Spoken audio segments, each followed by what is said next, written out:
સાગટાળા police ટીમે છેલ્લા એક અઠવાડિયાથી ગુમ થયેલા અસ્થિર મગજની મહિલાને તેના પરિવાર સાથે સુખદ મિલન કરાવ્યું.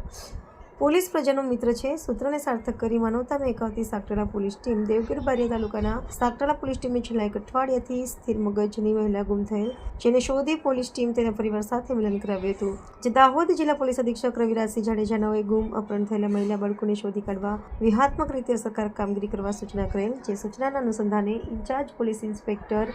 કે રાજપૂતનાઓએ સ્ટાફના પોલીસ ટીમ અને સી ટીમના કર્મચારીઓ પોલીસ સ્ટેશન વિસ્તારમાં પેટ્રોલિંગમાં હતા. તે દરમિયાન બામરોલી ગામે રોડની બાજુમાં અસ્વસ્થ હાલતમાં પડી રહેલા એક મહિલા મળી આવતા તેનું નામઠામ પૂછતા તૂટક શબ્દોમાં તેના ગામનું નામ બોલતી હોય અને અસ્થિર મગજની હોવાનું જણાઈ આવતા તેને પોલીસ સ્ટેશન ખાતે લાવી તેના વાલી વારસ બાબતે પૂછપરછ કરતા તેના ગામનું નામ ઓલિયા કલમ હોવાનું જણાઈ આવતા જે બાબતે તપાસ કરતા ઓલિયા કલમ ગામ છોટાઉદેપુર જિલ્લાના પાવી જેતપુર તાલુકાનું ગામ હોવાનું જણાઈ આવતા આ બાબતે સ્થાનિક સરપંચોને કોન્ટેક્ટ કરી તેના માતા પિતા સુધી વાત પહોંચાડતા ગુમ થનારના પિતા પોલીસ સ્ટેશન ખાતે આવતા તેમની અસ્થિર મગજની છોકરી નામે ભૂરીબેન રાઠવાનું તેના પરિવારજનો સાથે સુખદ મેળાપ તથા ગુમ થનારના પરિવારજનો દ્વારા સાગટાળા પોલીસ ટીમનો આભાર વ્યક્ત કર્યો હતો.